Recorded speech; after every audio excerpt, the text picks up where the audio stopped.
Can everyone be seated? Thank you. My name is Karel Frakapan, and I work for UNESCO. I'm going to moderate today's session. It's my honor to welcome you to this panel discussion on addressing and countering anti-Semitism through education, organized jointly by UNESCO, the United Nations Special Rapporteur on Freedom of Religion or Belief, and the United Nations Department of Global Communications. Today's side event is organized in conjunction with the presentation yesterday before the General Assembly of Dr. Ahmed Shahid's report on combating anti-Semitism. As anti-Semitism and other forms of hate speech, sometimes leading to violence, proliferate online and offline, our event will explore educational responses that can be designed to address the problem, and will seek to highlight some good practices in the field. Without further ado, I would like to invite Mrs. Melissa Fleming, United Nations Under Secretary General for Global Communications, to please deliver her welcome remarks. Thank you. Thank you very much. Excellencies, ladies and gentlemen, it's great to be here. Good afternoon. I'm very pleased to be here with you today at the UN headquarters at this event marking the presentation of the report on combating anti-Semitism that was presented yesterday to the UN General Assembly by the Special Rapporteur on Freedom of Religion or Belief. That report and today's event could not be more timely. Anti-Semitism is all too prevalent around the world today. It continues to mutate, sometimes taking coded or covert forms, and sometimes overt forms. We witnessed the latter only 2 weeks ago in Halle, Germany, when a gunman took aim at a synagogue with the intention of murdering as many worshipers as he could. The anti-Semitism that drove the killer in Halle is not disputed. What the terrible events there illustrate is that anti-Semitism is linked inextricably in the minds of extremists also to other prejudices like racism and xenophobia. And where there is anti-Semitism, there are surely other prejudices. Thus, any expression of anti-Semitism is a threat to us all. The United Nations Secretary General Antonio Guterres, in his remarks at an event on religious freedom last month, reminded us of our collective responsibility to, quote, stamp out anti-Semitism, anti-Muslim hatred, the persecution of Christians and other religious groups, and all forms of racism, xenophobia, discrimination, and incitement to violence. Hatred is a threat to everyone, he said, and so this must be a job for everyone. Indeed, our response must be multi-pronged, and it must start with education. And by education, we need to think as broadly as possible, beyond the classroom, and also to incorporate social media and the internet. Therefore, my department, the UN Department for Global Communications, supports initiatives that educate about the dangers of anti-Semitism and racism, and that build awareness on the impact of extremist ideologies and views. Through our Holocaust education outreach program, as well as our Remember Slavery program, we aim to amplify efforts to counter expressions of anti-Semitism, racism, and all forms of prejudice. In doing so, we highlight the stories that remind us of our common humanity and how much we all stand to lose if we do not challenge the voices, systems, and practices that reduce any of our fellow human beings to less than human. The history of the Holocaust shows us only too painfully what happens when anti-Semitism is the cornerstone of government policy and is encouraged to flourish in every aspect of daily life. We must also recall that just as anti-Semitism did not begin with the Nazis and the Holocaust, so too did the end of the Holocaust not mark, unfortunately, the end of anti-Semitism. Thank you very much. I would now like to ask Mrs. Marie-Paule Roudil, Director of UNESCO Liaison Office in New York and UNESCO representative to the United Nations, to please take the floor. Thank you. Thank you, Excellencies, ladies and gentlemen, dear colleagues. I'm very honored to open this event together with Mrs. Melissa Fleming, this event devoted to the prevention of anti-Semitism through education. As you mentioned, Mrs. Under-Secretary General, only 2 weeks ago, the attack of a synagogue in Halle, Germany, reminded us in the most horrific ways the fatal consequences of anti-Semitic and racist ideas. As Jewish communities are faced with increasing levels of violence, the international community cannot stand by. Anti-Semitism cultivates ideologies anchored in hate. It permeates societies with discrimination and violence. It feeds conspiracy theories and violent extremist messages from all sides of the political and religious spectrum, online and offline. Like all forms of intolerance and discrimination, anti-Semitism must be addressed to safeguard the human rights and dignity of all. Education has a fundamental role to play in this respect. Education that sharpens young people's critical thinking against violent extremist ideologies and hate speech. Education that promotes young people's constructive political and ethical engagement in these societies. UNESCO is deeply committed to this task. We support member states in all regions to prevent violent extremism through education. Combating anti-Semitism is an important part of that work.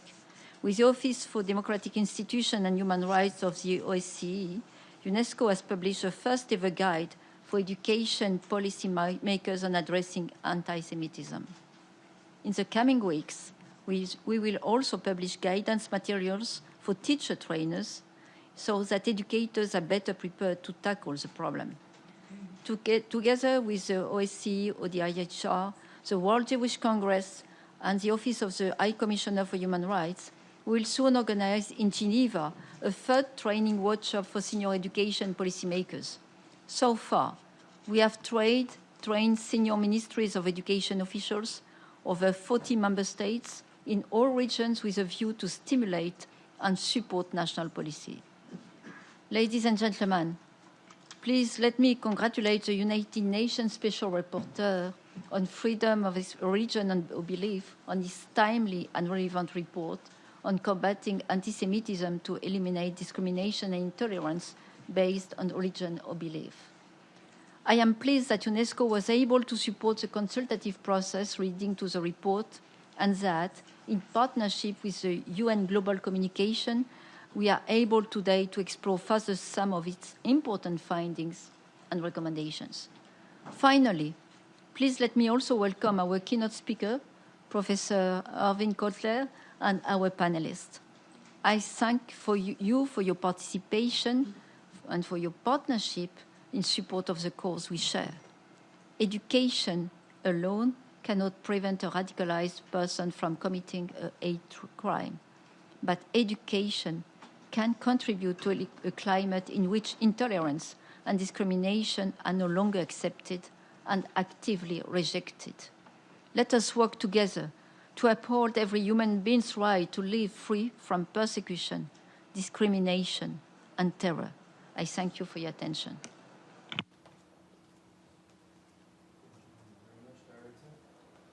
Our keynote speaker has been referred to as Council of the Oppressed, or as Freedom's Council, a leading international human rights lawyer and scholar, chair of the Raoul Wallenberg Center for Human Rights, emeritus professor of law at McGill University. He was also former Minister of Justice and Attorney General of Canada, and a longtime member of the Canadian Parliament. I have the great honor to welcome Professor Owen Cutler. Thank you very much, Professor Cutler, for accepting to be with us today. The floor is yours. Thank you for that kind introduction. I'm delighted to be here today and to participate in the common cause which brings us together, the struggle against the oldest, most enduring, most widespread, and most lethal of hatreds. In a forum here at the United Nations, organized by UN agencies, and I'm delighted, and we've heard from both Melissa and Marie-Paul about the important work of their respective agencies in that regard. And on the occasion of the release of a landmark report by Dr. Ahmed Shahid, the UN Special Rapporteur on Freedom of Religion and belief, whom I've had the pleasure of working together with over the years and who appeared as an expert witness before our Canadian Parliament as he's had elsewhere.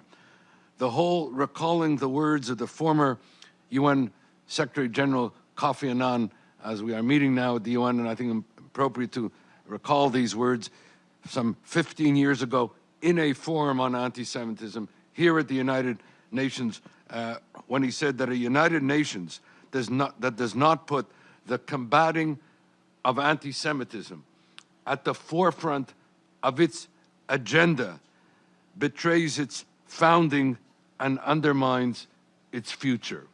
Words which help frame our raison d'etre for being here today and are moving forward in a common cause.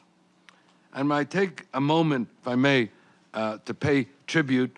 You mentioned, Mr. Chair, that I happen to be the chair of the Raoul Wallenberg Center for Human Rights, to our honorary co-chair of the Raoul Wallenberg Center, former Chief Justice of Israel, Meir Shamgar, who just passed away, but who was regarded as a founding father of Israeli constitutionalism and the struggle for human rights. Indeed, we meet at an important moment of remembrance and reminder in this struggle to prevent as well as counter anti-Semitism. The anniversary of the assault on the Tree of Life Synagogue in Pittsburgh, the most deadly assault, anti-Semitic attack in U.S. history. In the aftermath, and both Melanie and Rebob mentioned this, of the anti-Semitic attack on a synagogue in Halle, Germany, by yet another white supremacist blaming Jews for all the evils of the world.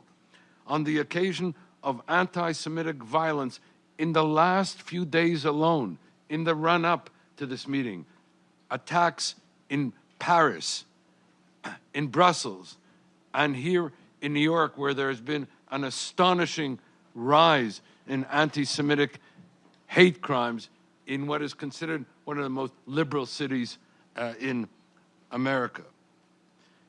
The whole coming as well on the eve of the 75th anniversary in January 2020 of the liberation of the Auschwitz death camp, the worst extermination camp in human history where there are no graves. Metaphor and message of the lethality of anti-Semitism. If the Holocaust is message and metaphor of radical evil, anti-Semitism is message and metaphor for radical hatred. 1.3 million people were deported to Auschwitz. 1.1 million of them were Jews. Let there be no mistake about it. Jews were murdered at Auschwitz because of anti-Semitism. But anti-Semitism itself did not die at Auschwitz. It remains the bloodied canary in the mineshaft of global evil today, reminding us also that while it may begin with Jews, it doesn't end with Jews. And so I want to, in particular, commend Dr. Ahmed Shahid for his landmark, indeed historic report, and for the compelling messages and lessons contained therein, of which I will only enumerate a few. That anti-Semitism is a unique and global hatred, a threat not only to Jews, but to our common humanity. That it warrants analysis and combating through a human rights lens.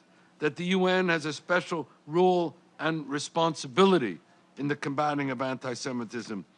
Indeed, that anti-Semitism is a standing assault on fundamental freedoms as set forth in the Universal Declaration of Human Rights. That the UN Secretary General has a particular role and should establish a focal point for the combating of anti-Semitism, and that the IRA definition can play an important and contributory role with respect to both preventing as well as combating anti-Semitism. Indeed, Dr. Shahid's report is as timely as it is necessary, for we are witnessing an old, new, global, escalating, intensifying, sophisticated, virulent, lethal anti-Semitism, grounded in classical anti-Semitism, and Dr. Shahid admirably summarizes the tropes and narratives in classical anti-Semitism, but distinguishable from it, that first found, and it bears recall, institutional, international, juridical expression here at the United Nations 44 years ago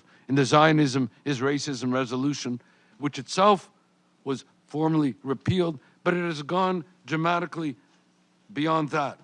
A new anti-Semitism which almost needs a new vocabulary to define it, but which can be best defined or analyzed in a series of metrics, some of which also find expression in the IRA definition, and, if I may borrow from Dr. Shahid's framing of the issue, and which are anchored in human rights and international law in general, and equality rights and equality law in particular. In other words, classical anti-Semitism is a discrimination against, denial of, assault upon the rights of Jews to live as equal members in whatever societies they inhabit.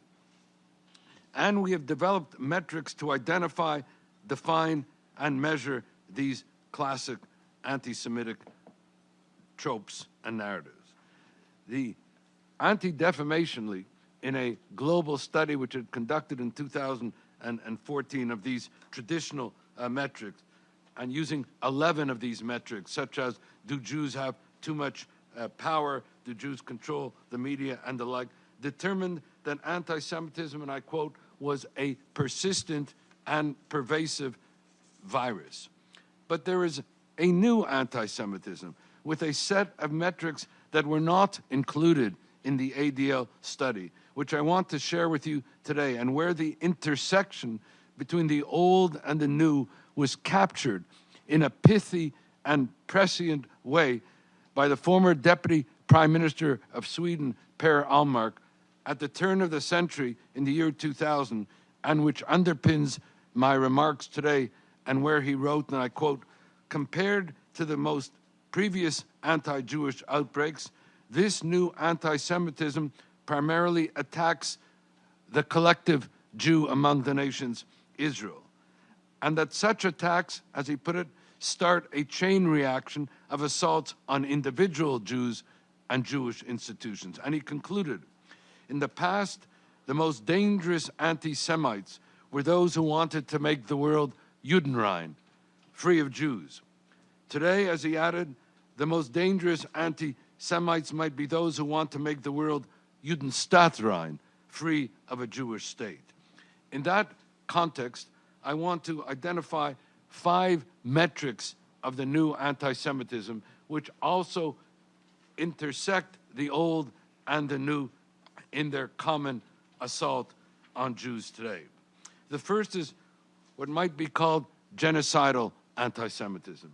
This is not a term that I use lightly or easily, but I'm referring here to the express prohibition in the Genocide Convention itself, not only of genocidal acts, but the express provision of incitement to hate and genocide in the Genocide Convention, anchored itself in the radical evil of anti-Semitism, whose prevention and combating is not just a policy option, but it is an international legal obligation. As the Supreme Court of Canada put it so well, "The Holocaust did not begin in the gas chambers," said the Supreme Court. "It began with words. These are the chilling effects of history.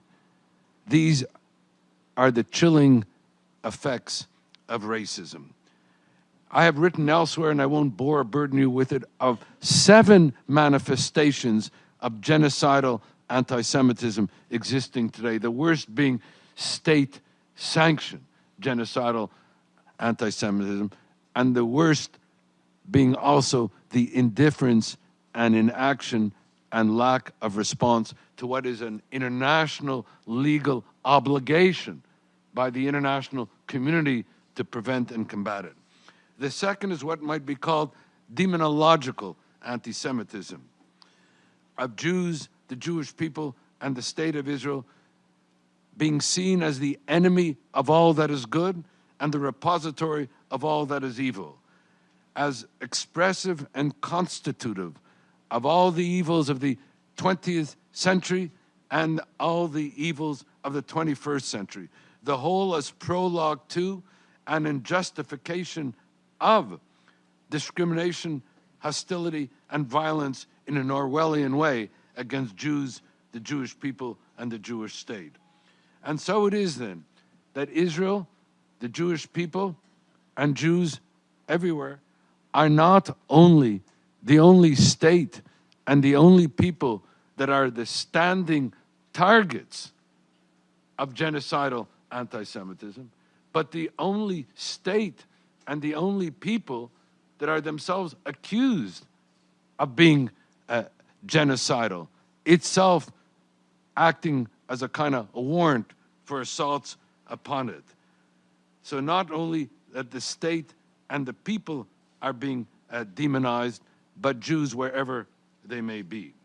Which brings me to the third metric, and that is the ubiquity of the old and the new anti-Semitism, of political and ideological anti-Semitism from both the white supremacist right or the ideological far left or that of radical Islam, all mentioned in Dr. Shahid's report, the whole being regrettably increasingly mainstreamed and normalized in international discourse, and including the denial of Israel's right to exist, the denial of its legitimacy, the denial of the Jewish people's right to self-determination, the denial even that there is a Jewish people. As Martin Luther King Jr. put it some 40 years ago, it is a denial to the Jewish people of the same right, the right to self-determination, that we accord to African nations and indeed to all other nations of the globe. Number 4, the combined phenomena of Holocaust denial, distortion, revision, and inversion. Number 5, the explosion of anti-Semitism, old and new, on the internet. The intensifying, exacerbating, and globalization of the hatred and incitement and conspiratorial violence posing an increasing threat to Jews wherever they may be. Number 6, and perhaps the most sophisticated and the one that is left very often unmentioned, but which deserves particular and express mention here in the United Nations today. I'm referring to the laundering or the masking of anti-Semitism under universal human values, under the protective cover of the United Nations, where every year from September to December, the United Nations General Assembly, as we are meeting, engages in a series of discussions and debates which conclude with some 20 resolutions of condemnation against one member state of the UN, which happens to be Israel, and some 4 or 5 resolutions against the rest of the member states of the international community combined, thereby engaging not only a discriminatory singling out of one member state in breach of the UN's Charter own principle of equality before the law, but providing a kind of culture of impunity for the real major human rights violators in the international arena today. The laundering under the authority of international law. I don't know how many are familiar with the fact, and maybe it's perhaps as a law professor I was particularly exposed to this as well as a parliamentarian, that the contracting parties of the Geneva Convention have convened 3 times in the last 50 years to put states in the docket for their violations of international humanitarian law, the Geneva Convention, whose 70th anniversary we are now commemorating, as the UN Secretary General put it, as being a centerpiece and focal point of international humanitarian law. The only state singled out and condemned for indictment of violations of international humanitarian law and the Geneva Convention in the last 70 years has been Israel. Not Syria, not Iran, not North Korea. Again, the singling out under the authority of international law and in international humanitarian law in particular. Third, the laundering under the culture of human rights. I'm referring here to the United Nations Council on Human Rights. And let me say, as I say this, that I take all these institutions seriously. What bothers me, and this is not a mocking rejoinder on my part, is that because we take it seriously and because they are so important, the laundering or masking of that not only is something that is prejudicial to Israel, and I'm referring to that, but it erodes the authority of international law. It demeans the integrity of the United Nations. It corrupts the culture of human rights, and it demeans the struggle against racism. None of this is intended to suggest, and I state this only parenthetically, but I think importantly, lest any adverse inferences to be drawn. None of this is intended to suggest that somehow Israel is above the law or that Israel is not responsible for any violations of international human rights and humanitarian law. Not at all. Israel, like any other state, is responsible for any violations of international human rights and humanitarian law. But that's the point. Like any other state. The problem is not that Israel must adhere to human rights standards. The problem is that these standards are not being applied equally to all others. The problem is not that Israel must respect human rights, which she must. The problem is that her own rights deserve equal respect. And so may I conclude now with a number of just one-liners, and I apologize for the abbreviation, but for reasons of time, and I would refer you otherwise to the compelling and comprehensive reports of Dr. Ahmed Shahid, where these things are set forth more fully. The first is the importance and imperative of Holocaust remembrance and education, and the centrality of anti-Semitism to that education.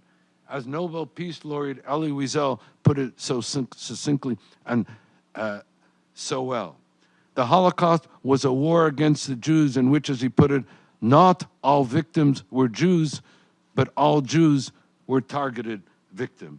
And Auschwitz, as I mentioned earlier, is message and metaphor of that. And I want to commend the UN, United Nations Holocaust and Genocide Program, and I've worked closely with Kimberly Mann and others in the importance that they've attached to this.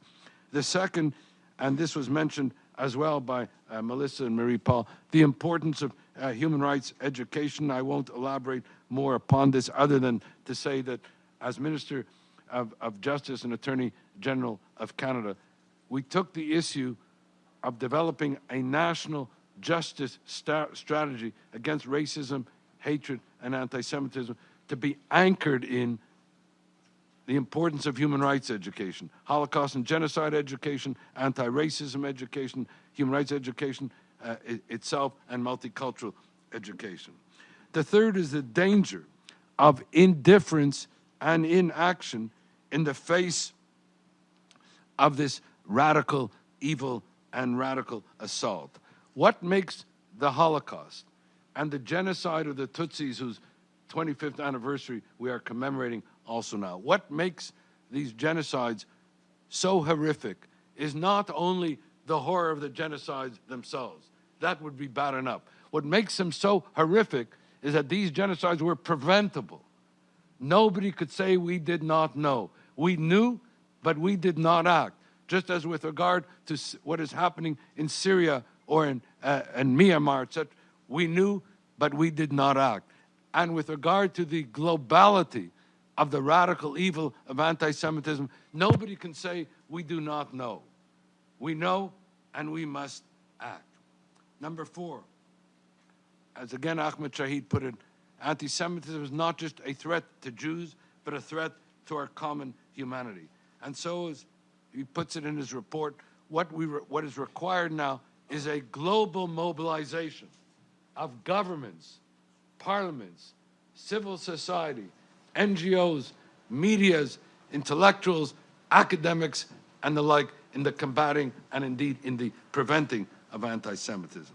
The fifth, and I want to just single this out for just 1 minute here, and that is the distinguishable role of parliamentarians.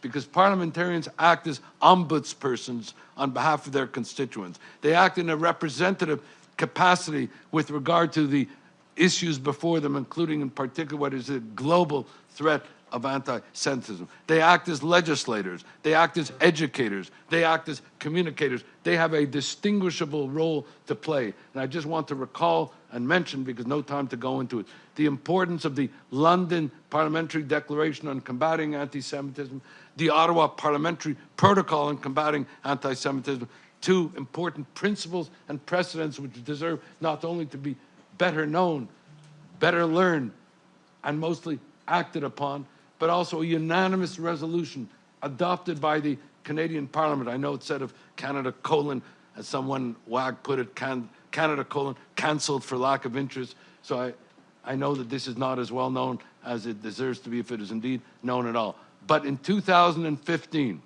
the Canadian Parliament unanimously adopted a resolution, and it's not easy to get a resolution unanimously adopted by all parties with regard to anti-Semitism, which had three components to it. Number one, it condemned the alarming rise in global anti-Semitism. That was in 2015. It has escalated and intensified since.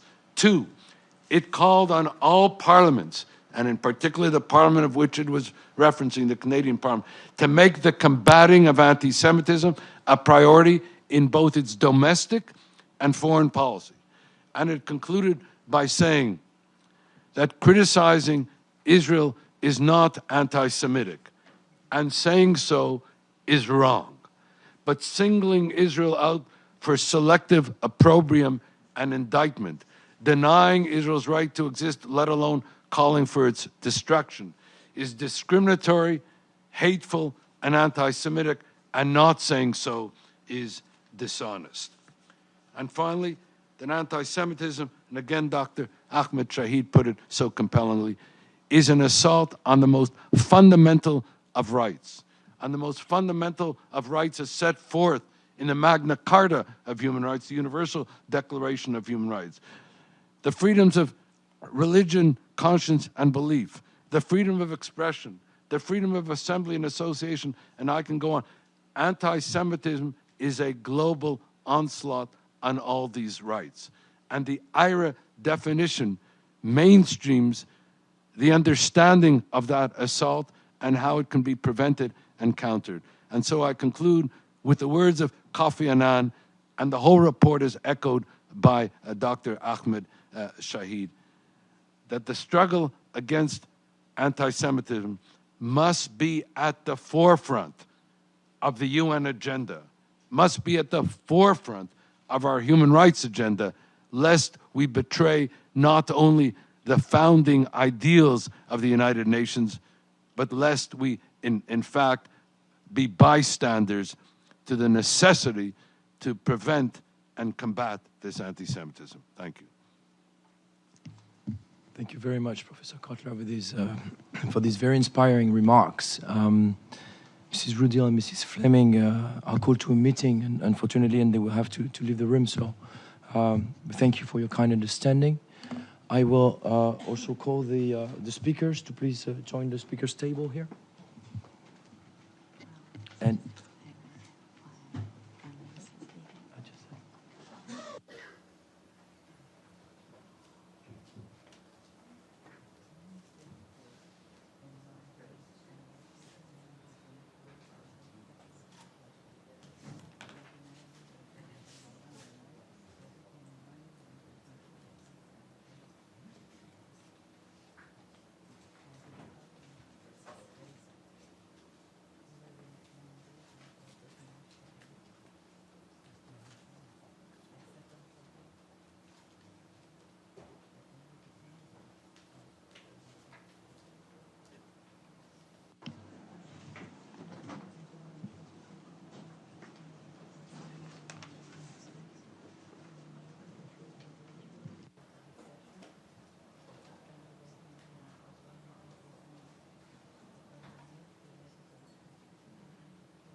First of all, I would like to thank our panelists for accepting to intervene today on the issue of anti-Semitism and how to address it through education. I'm pleased that we have with us today such a diverse panel of distinguished experts and academics, UN senior officials, and Jewish community organizations representatives, including their youth branches. We heard that anti-Semitism keeps being reinvented, it takes new guises. Anti-Semitic beliefs justify the actions of violent extremist groups and individuals in the Americas, in Europe, beyond. It feeds extremist and political and religious narratives, including in countries where there are no Jews. Of course, these extremist narratives often threaten other minority groups as well, and broadly the human rights and dignity of all. And I would like with you today to explore a bit more the nature of that anti-Semitism, in order to understand better the problem and its impact and how we can better respond to it through education. So please let me first turn to the author of the new report on anti-Semitism, UN Special Rapporteur Shahid. Mr. Shahid, I ask you, why did you decide to engage with that subject? Is there a feeling of urgency that the UN and member states should engage more with the issue than they've been doing now? And please, I should note that the UN Special Rapporteur on the Elimination of Racism has also released a report on the same subject. So can you not exactly the same subject, but anti-Semitism as expressed by radical right groups, indeed. Can you please tell us a little bit more about this and maybe give us a little summary of the main findings of your report? I think it's evident to everybody on the table here the urgency of working to combat anti-Semitism. Why I did the report myself is because my mandate, from my perspective, for its long overdue to address subject, the UN's work on racism and intolerance based on religion began with concern about the swastika epidemic in 1959. Along the way, we dropped our commitment to engage in the subject. When I came onto the mandate, I found that the mandate, now 30 years old, had almost never engaged with issues of interest and concern to the Jewish communities, which is a huge glaring gap for me, and I sought to redress the issue by doing as quickly as I can a report on this subject. And in the time I was working on it, it's there everywhere. I mean, last year I was leaving New York at the end of my visit here, and on Saturday on my departure, the Tree of Life synagogue got attacked, the most deadly attack on North America. And 6 months later, in Poway, California, and then just last week or 10 days back in Halle, Germany. So this happens all the time. So in terms of my summary, I want to focus, there is no new research in my report. It's all things we all know. The key things I want to highlight is the fact that I want to assert the global nature of the challenge, the phenomenon. It's rarely spoken in that frame. It's a global concern, and I stress that point. The second is, it's a human rights issue. It affects a whole range of human rights, as Professor Cutler just explained, a whole range of rights, including right to life as well. So it has to be understood in that frame, and the human rights community must engage with that subject. And the third, of course, is the new forms of this, which are often more difficult to detect, and I have some focus on this. And the point being that anti-Semitism occurs in all parts of the world. It comes from all segments of society. I call it the right-wing, the white supremacists, Islamic radicals, and left-wing anti-Semitism as well. It's coming from all these directions. So the key point being addressing the unacknowledged attributes of this dangerous phenomenon. Another one, of course, being that there are world leaders, heads of governments, actively promoting anti-Semitic hatred. And this, therefore, speaks to a very, very serious challenge. And we are all talking about a tsunami of hatred. And as Professor Cutler just said, anti-Semitism is the canary in the coal mine. So we have to begin by addressing the deepest, the oldest, and the most pervasive and most lethal form of hatred if we are serious about addressing hate as we all are. So these are the reasons why I address the issue. And again, one of my key findings was the importance, actually, of governments actively having laws in place there put into practice. The need to have governments speak out, denounce anti-Semitism, to engage a global coalition against this phenomenon, and to use education as a very vital tool. And of course, UNESCO is doing great work in this area, as some others. So I want to insist that we have to begin with young generation. also with the online dimension of anti-Semitism. So because we have not acknowledged the problem's seriousness, we have actually not been able to use the tools we have to address the issue. So it's a call for action, an urgent, effective action across the globe to address one of the most lethal and most widespread forms of hatred. Professor Shahid, for this overview of your very important report. Let me turn to Rafi Grigorian. As we just said, the impact of anti-Semitism reaches far beyond places where Jewish communities live. It's a global issue nowadays. And we said it also that anti-Semitic narratives actually feed violent extremist movements. And that is the way I would say that UNESCO has been dealing with the issue, the relationship between anti-Semitism, or preventing anti-Semitism and preventing violent extremism. What is the approach of UNOCT on specific issues such as these? Well, thank you, Chair, and good afternoon, everyone. On behalf of Undersecretary General Voronkov, who is on travel, I'd just like to express my thanks for being invited to this. You may be wondering why someone who deals with counterterrorism is here to deal with anti-Semitism. I'm sorry to say they are inextricably intertwined, and hatred has gone global and networked, and we've seen this through a variety of different terrorist movements and ideologies. It's not confined to those that promote anti-Semitism. And as the Secretary General has said, history keeps moving forward, but anti-Semitism keeps coming back, and it keeps coming back in new forms. And we've heard some of that already from previous speakers, and of course it's reflected in the very impressive report by Dr. Shahid, for which we're very grateful to have that. Me personally, I think it's important for member states to understand what their self-interest here in terms of fighting anti-Semitism. So a lot of this is about education, not just of youth, but of policymakers and government officials. We accomplish this, or try to accomplish this, not on the issue of anti-Semitism specifically, but about how to counter terrorist ideologies through promotion of critical thinking skills in children, but also making people aware of the connections between different forms of hatred and terrorist ideologies. Anti-Semitism is a theme that runs through many of them, as is misogyny and other forms of hatred. But why is it in self-interest? I recall my own visit to the Holocaust Memorial and confronted by that deeply moving quote that is engraved on the wall there of what Father Niemöller said. Many of you are probably familiar with it, but I like to remind myself of it because I think the canary in the coal mine analogy goes very much to the issue of self-interest.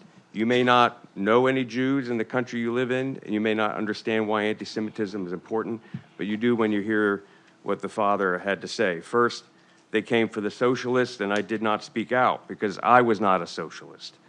Then they came for the trade unionists, and I did not speak out because I was not a trade unionist. Then they came for the Jews, and I did not speak out because I was not a Jew. Then they came for me, and there was no one left to speak for me. So if you want to know why fighting anti-Semitism is in your interest, it's because other people end up paying the price eventually too. You can even look at that German population. Hundreds of thousands of Germans were also murdered by their own regime. It all starts, as we heard earlier, the Holocaust didn't start with gas chambers, it started with hate speech. So we have to pay attention to this. We have to make people sensitive to and aware of all that.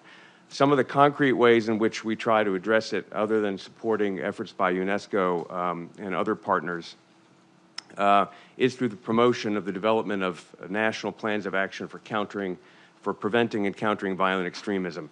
It's typically focused on efforts to either prevent or take people off the path from radicalization to violence, whatever the ideology.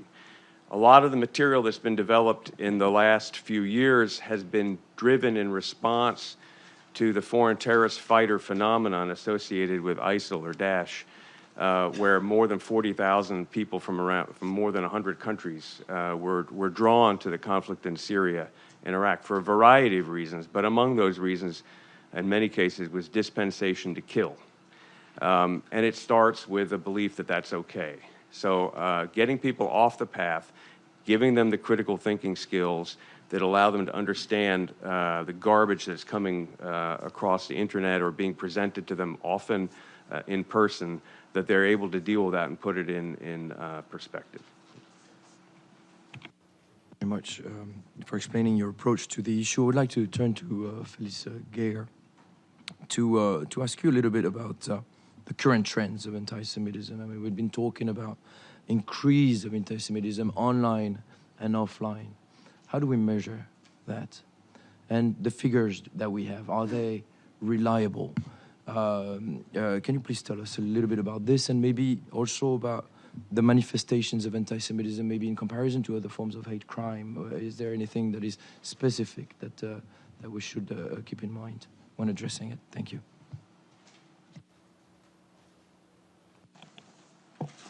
Thank you very much, and I want to thank you all for organizing this meeting, but I especially want to thank Dr. Shahid for writing this report that's brought us all to think again about the problem of anti-Semitism, from data to eradication and everything in between.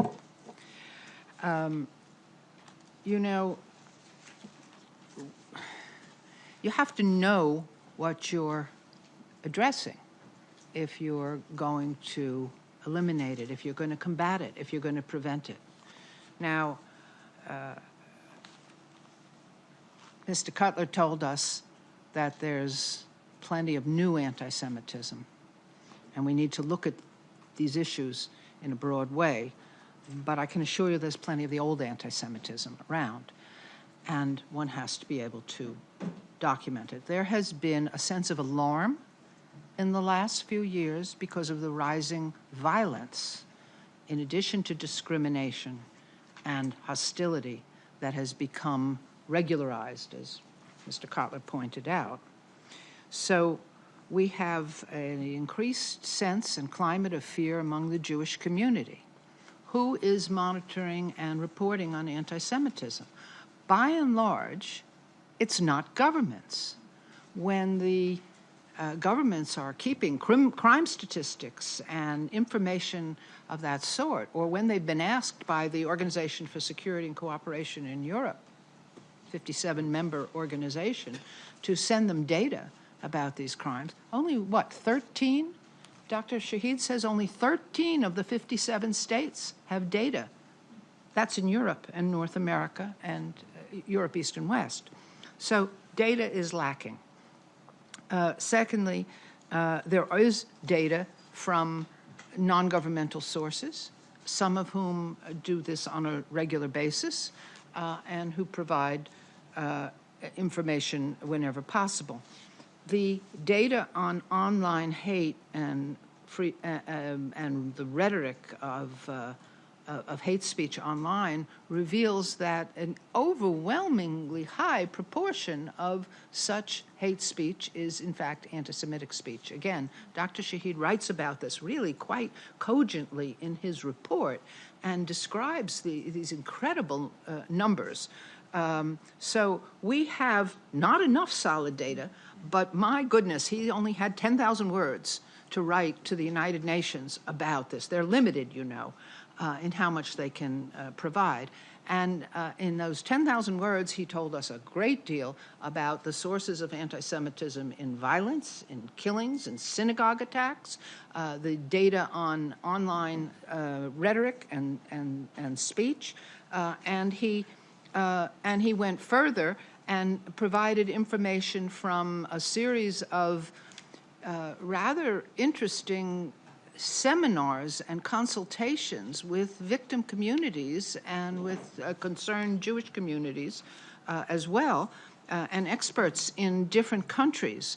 And from all that is very richly described in his report, and he describes, therefore, where the sources of anti-Semitism are, and that the data is coming from diverse places on the right and on the left, as well as from radical Islamist sources. That's all in his report.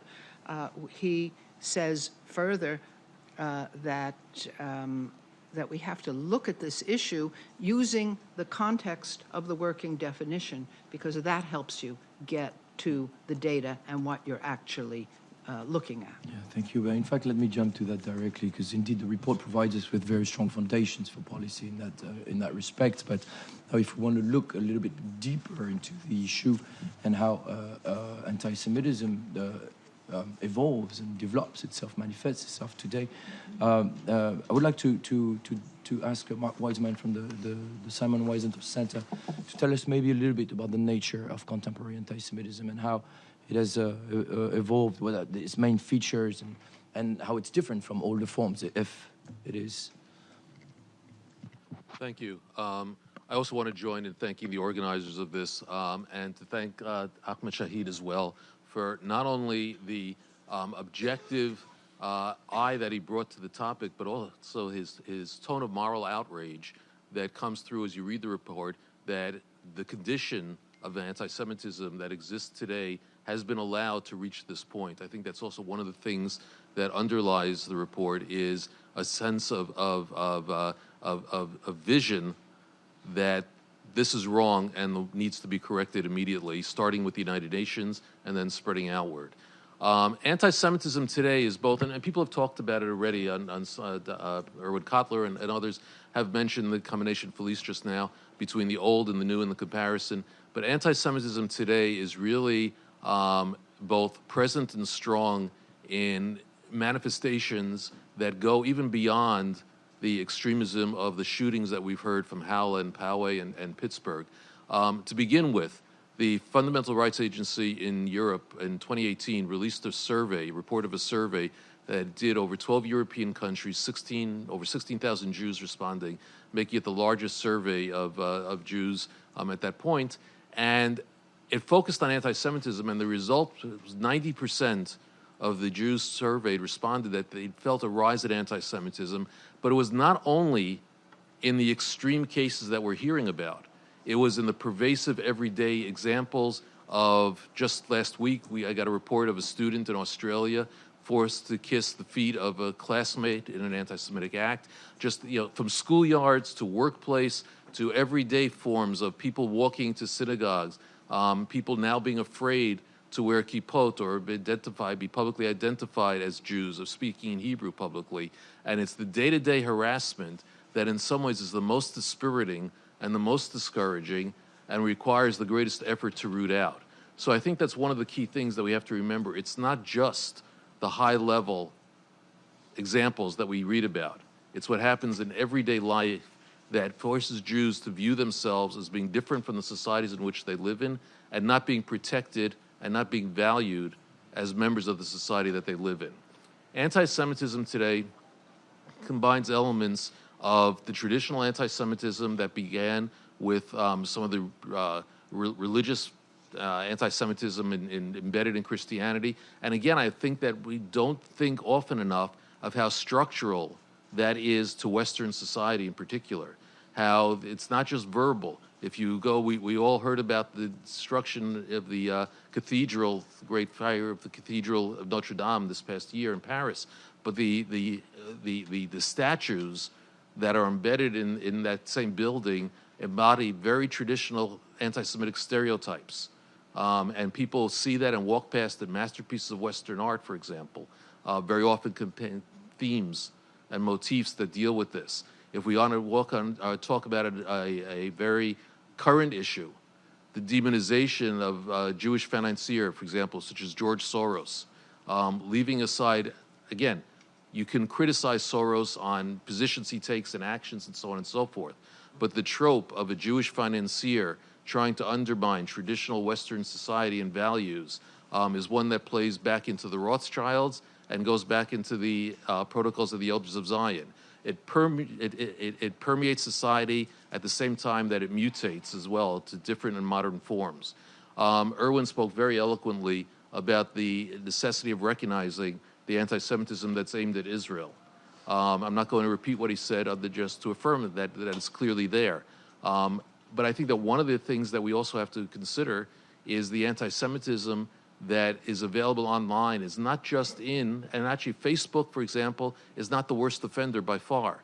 If you go to places like Reddit or Gab or 8chan, 4chan, 8chan, et cetera, and some of the streaming sites that are basically open for anyone's use, and the themes and the tropes and the language that you see there take all the old forms of anti-Semitism and repackage them in a version that's aimed at reaching a young, disaffected, generally male, but there's a female component to it as well. Gender, in that sense, has no line in hatred. And they target these people. And so what we're seeing is the breakdown of some of the traditional forms of the hardcore groups, the KKKs, the Aryan Nations, et cetera, that were very much hierarchical with leaders and membership lists and those kind of things, don't really exist today in the same form. They exist, they're on paper, they're older, they're not so effective. The march in Charlottesville, for example, was organized online in a loose cluster of people who came together to enact an extraordinarily significant moment that restored anti-Semitism to the center stage of American politics and public discourse. So those are some of the factors that have changed while keeping the traditional themes alive, but they've updated them and made them applicable to today's world. Oh, thank you for these clarifications, Mark. I want to turn to Dina Weiler, who's representing the World Jewish Congress, and it's a youth branch, in fact. The World Jewish Congress is the largest Jewish organization in the world, representing communities all over the world. Can you tell us a little bit more on what Mark was saying about the impact on Jewish communities, in particular the youth, Jewish youth, and how does it affect their human rights and their lives? But also, maybe your feeling, I mean, as a representative of a Jewish community, about how member states handle that issue? Well, first of all, thank you so much for having me here and giving me the opportunity to speak on this highly esteemed panel and to represent both the World Jewish Congress, but also to give a voice to the Jewish youth from all around the world. So the World Jewish Congress represents Jewish communities all around the world in over 100 countries. And we're obviously in constant dialogue and conversations with Jewish leaders all around the world. And sadly, what we hear, it aligns fairly well with what we read in this report. Anti-Semitism is on the rise, and it has a huge impact on basic human rights of individuals. And I can give a very personal example. I grew up in Zurich, Switzerland, which is a beautiful country. It's very safe, very low crime rate. And yet I went to a Jewish school, and every morning when I came to school, I had to walk through a double-locked security door. I greeted the heavily armed security guard each morning, and it's just reality. It's normal.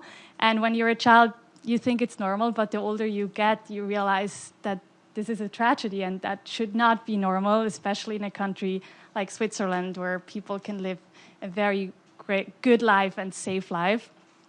So I'm also very thankful for this report and to have the chance to discuss this here. So in terms of the youth, what I think about a lot is what message do we send to the youth, to the young people, by not acting on this and not taking this seriously enough? What message do we send to young Jewish people around the world who don't feel safe anymore to either go to school or go to synagogue or just walk around with their religious symbols publicly present, even if state governmental officials tell you that this is not safe anymore? What message do we send out to the Jewish youth around the world?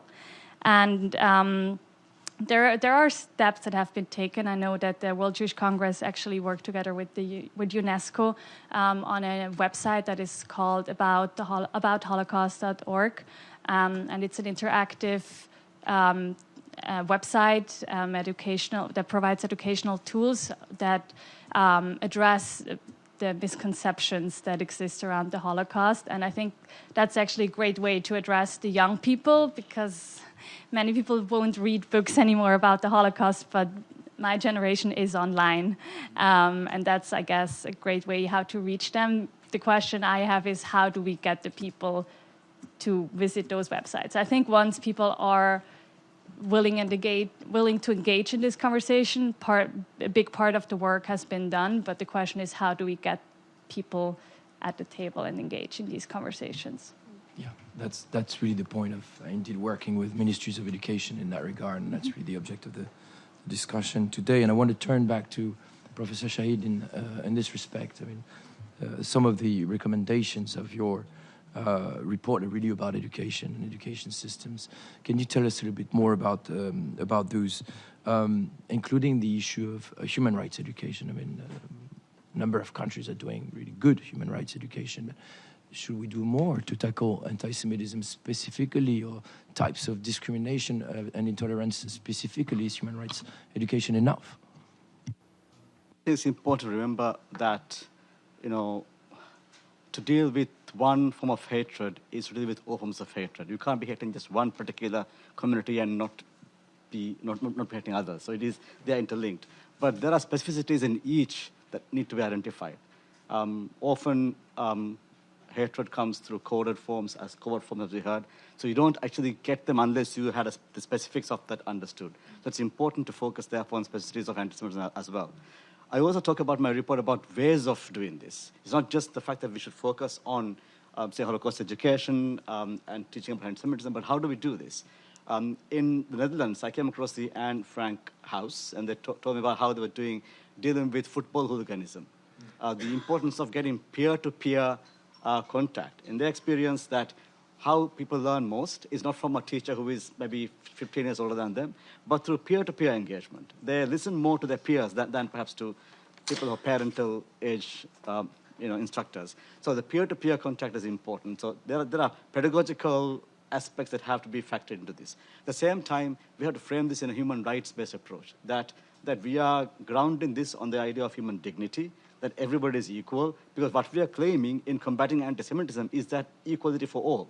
So it has to be framed in that. So I think it's not an either-or question. It is how actually frame anti-Semitism education within the broader framework. I just want to refer to one particular, two things actually. One is the Yad Vashem online course on anti-Semitism. It takes this specific approach within a broader framework.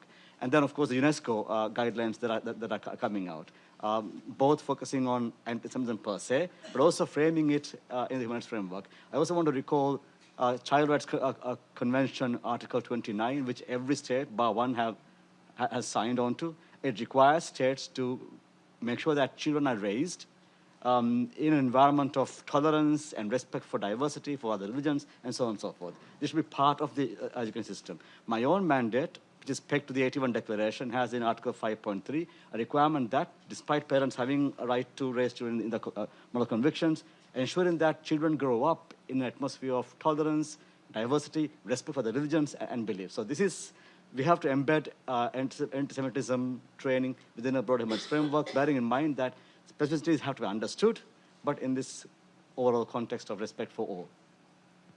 Thank you very much for this clarification. Now, let me turn to Félicité Guerre once again in regard to education specifically and building upon what Mr. Shahid just said. What should we expect from education systems, in your view? Well, in one word, more. But let me explain what I mean by that.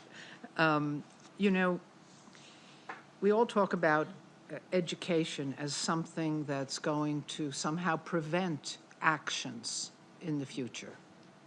Now, education has different elements. Education is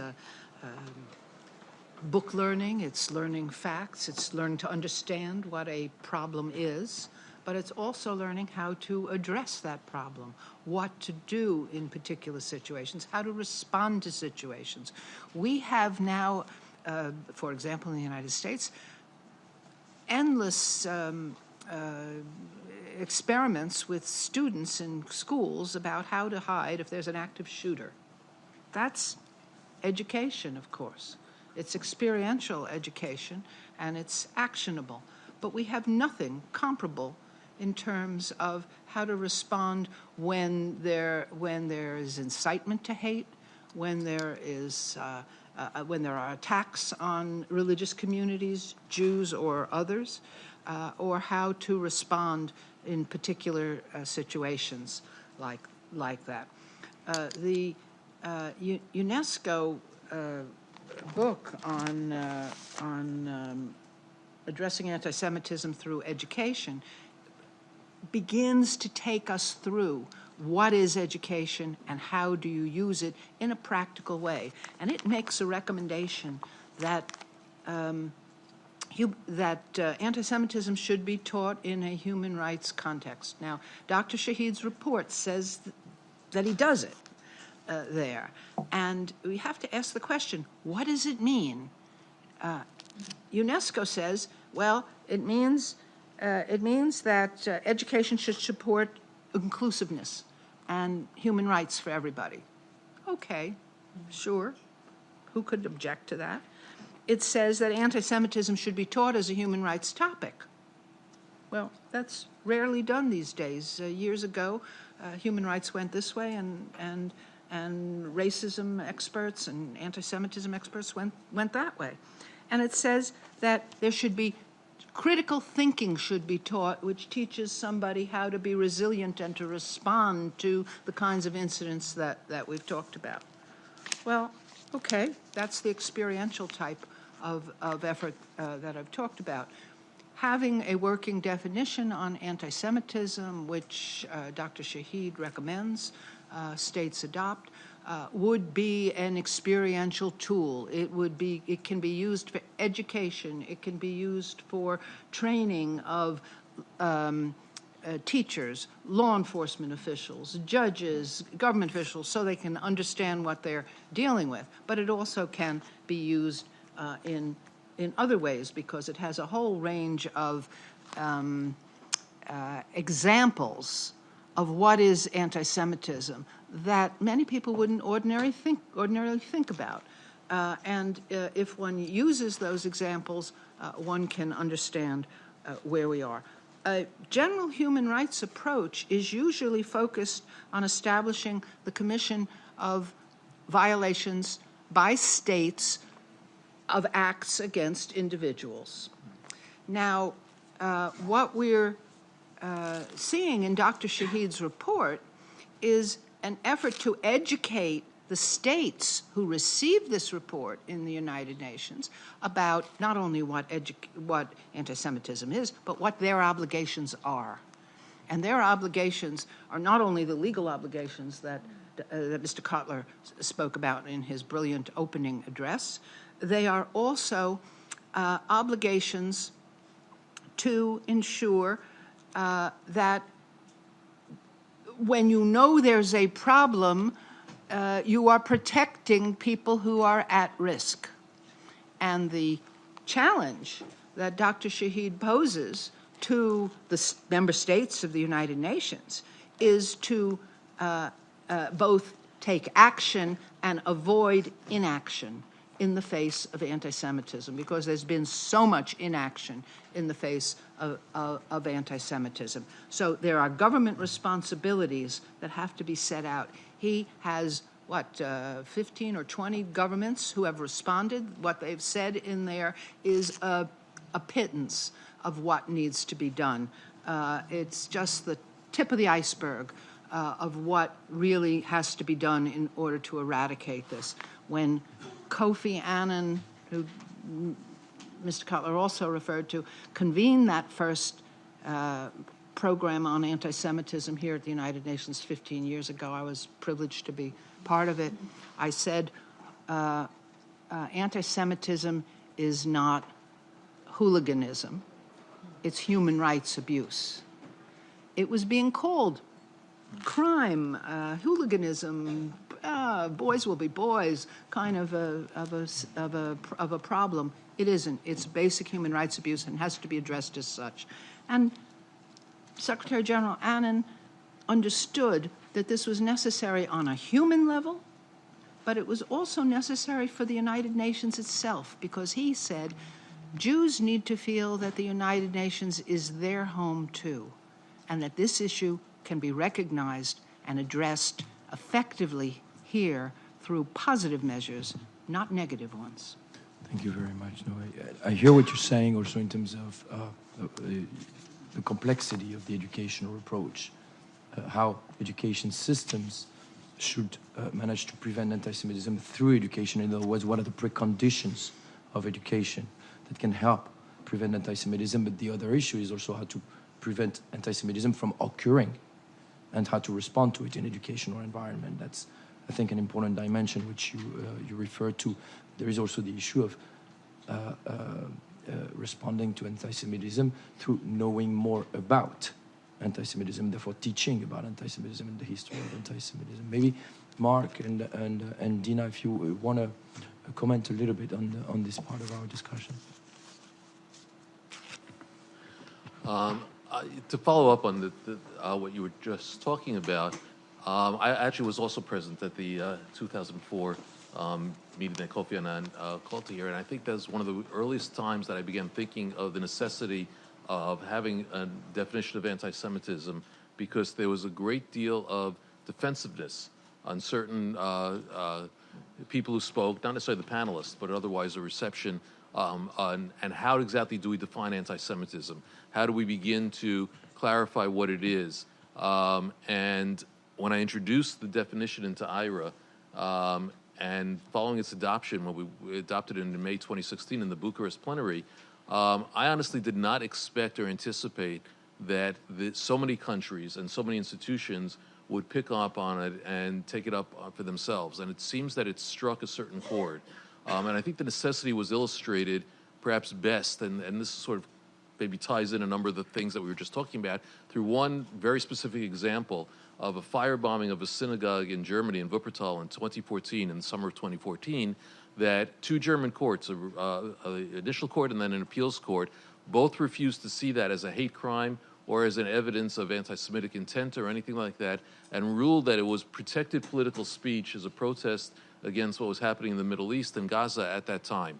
And based on that, it became very clear that there was a fuzziness or an ability to hide behind lack of clarity about what anti-Semitism was that was being used to, at best, evade responsibility for dealing with it, and at worst, to really cloak it and make it respectable and let it filter into all sorts of things, from education to legal aspects and so on.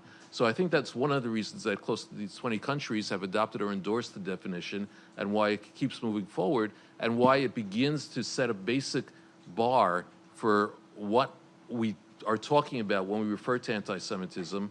And then the UNESCO guidelines, and again, I was privileged to be one of the advisors on the UNESCO guidelines, and there have been others that are carrying it forward and moving it in a very practical direction. Because I think one of the things that came out in the 2004 meeting here at the UN was that should be only a first step, and that if it just remained words, then we've done nothing and accomplished nothing. It requires the words into action, as the OSCE UNESCO program is described, to really implement something concrete. And this applies to all sorts of levels. When we talk about security issues, the fact that governments charge Jewish communities for their own security costs is absurd and abominable. The basic right and responsibility of a government is to protect its citizens. And there should not be a distinction between Jews and other citizens in that regard. Either everybody should be charged for their security, or no one should be charged for their security. So it portrays itself out in many different ways. Yeah, and it raises, of course, the issue of the rights of education for Jewish people if they have to leave public schools and go in private protected schools, which are paid for by the community or the parents. Dina, any other comment on education? We'll have to I wasn't there 15 years ago, because I was probably still in school. But I loved what Ahmed Shahid said earlier about how crucial personal interaction is. While I think working definition is great and very important, especially when it comes educating the youth or even kids, I think it can also become very abstract. And I think personal interaction is just key. I was involved when I was in high school in Switzerland in a youth project that the Swiss Jewish community organized, and now is replicated all over Europe, is where we got a training, and then we visited non-Jewish schools, and especially in countries like Switzerland where there are not a lot of Jews, it makes such a big difference if people actually meet face to face with someone Jewish. But it was a huge surprise to me to hear a lot like, oh, well, I expected a real Jew to come because apparently I don't look like a real Jew to them. So it just exemplifies how important and crucial this work is, because many people just read about Jews somewhere, but they haven't even met one. So I think, especially with the youth, it's just so crucial to have these personal interactions. Yeah, thank you. I would like to turn to Rafi Grigorian once again, Mr. Shahid spoke about the Anne Frank House, the Yad Vashem, the UNESCO ODIHR guide, and do you come across good practices that you would like to highlight, maybe in the field in your field of work, prevention of violent extremism, whether they relate to anti-Semitism or not directly? They can certainly be applied to anti-Semitism, and I think, despite what I mentioned earlier about hate going global and being networked, one of our biggest allies in fighting hate is global youth. They are able to also organize themselves globally. You can see that on issues like climate change, just happened here recently. There have been a number of projects which the UN has been involved in, but also member states and groups like the Global Counterterrorism Forum in developing toolkits for mobilization of youth, programs that promote getting them involved in actually fighting back on hate speech through things that they call hackathons and other terms I don't really understand. I just say them because they're in my talking points. And getting them active on social media, but also, the best, besides equipping them with critical thinking skills on how to question hateful ideologies or hate ideologies, is also to get them to understand the power they have in having more voices that are positive than are negative. So you see that in some of the responses to protests by neo-Nazi groups and others, where the people that come out in response to that are far in excess of the neo-Nazis that are there, for example. Thousands of people turn out, and there's maybe 12 Nazis there. So being able to mobilize and use the energy and the passion of youth, I think, is something that we've found is very, very effective, and being able to tap into that, mobilize it, facilitate it, and enable it is incredibly important. I also mentioned, getting governments to understand their role in this, in allowing this kind of stuff to happen, but also setting the parameters and enforcing human rights and understanding what are the assaults on human rights.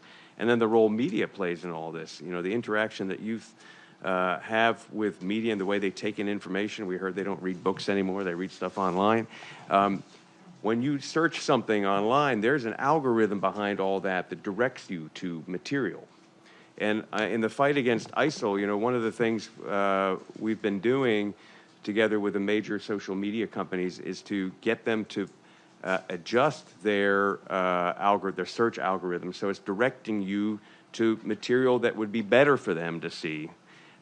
They can do that because they're private companies and you have a private agreement with them. We can't do that as the United Nations or member states directing. It would be very awkward in terms of freedom of expression. But they can decide to do that, just like they have an algorithm that had been taking you to recruitment material for ISIS, now can take you to sites that the first ones you see are about how bad ISIS really is. Same thing for anti-Semitism or any other hateful ideology. So I think there are a number of ways we're able to harness these kinds of very positive elements that are out there and use them for good. Thank you very much for highlighting these very, very concrete actions, and also for highlighting the importance of involving youth directly and not only working with education policymakers. We have to conclude now, so I apologize to the audience and to the delegates who wanted to ask questions, but we have to continue the conversation outside and leave the room in about 2 minutes. To conclude, I would like to ask each of the panelists to give me maybe one recommendation, shortly, one recommendation for education policymakers, and how, that's what Mr. Grigorian was saying, how to empower young people as agents of change in their society against anti-Semitism and intolerance in general, I would say. Please. Thank you very much, and thank you again to all the organizers and panelists and keynote speaker for all these insights. I think that the most important thing that can be done educationally is for every institution, like the United Nations, every government, and every political entity, no matter how small, to appoint a an envoy, a representative, a specialist whose responsibility it is to address the issue of anti-Semitism.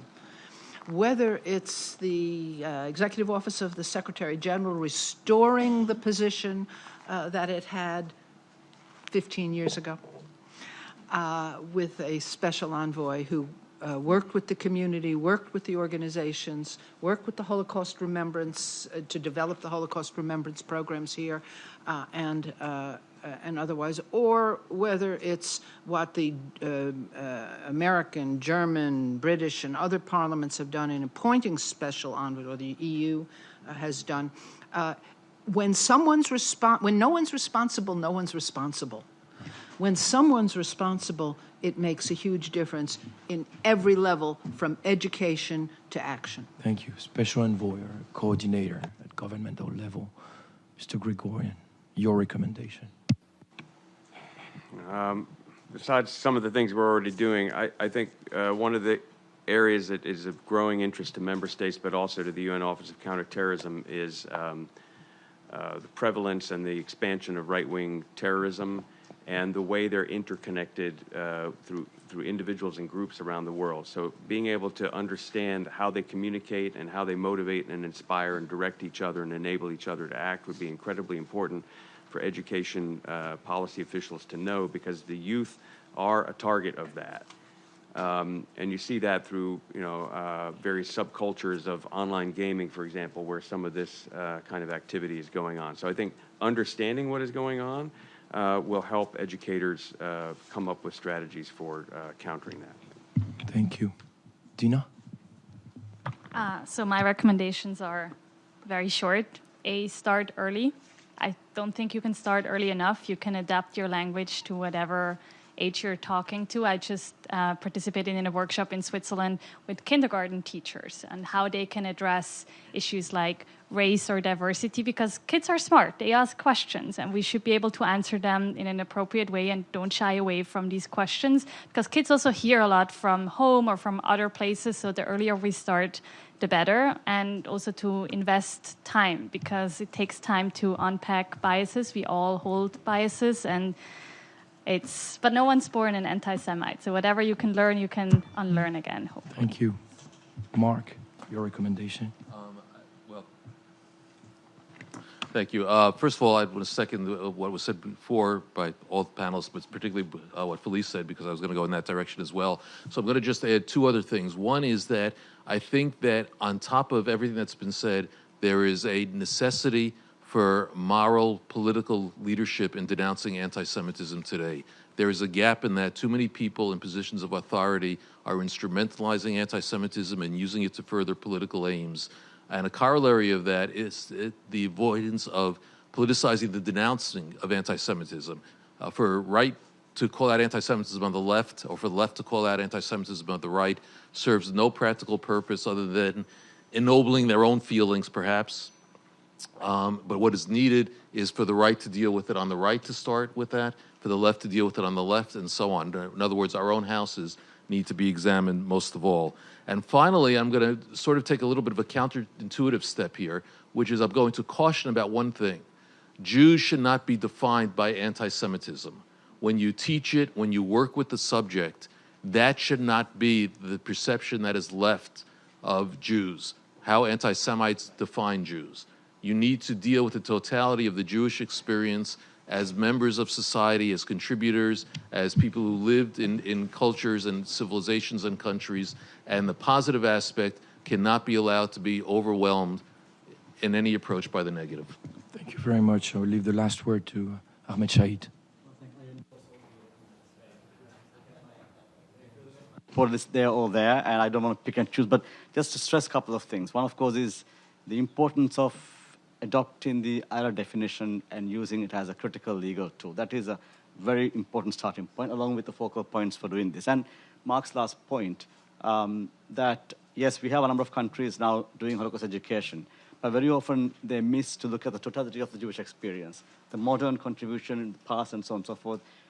Jews, as more than victims of anti-Semitism, are contributing to society, the total experience, as you say. So I call it empathy-based education, whereby they learn about everybody, and also they also deconstruct stereotypes, and then look at the totality of the experience. This kind of education, based on the IRA definition, I think is critical. Thank you very much. Thank you, Ahmed Shahid, for your report and for giving us the opportunity, actually, to bring to the fore this extremely important issue. I want to thank the panelists, and I thank you all, of course, for being present here with us.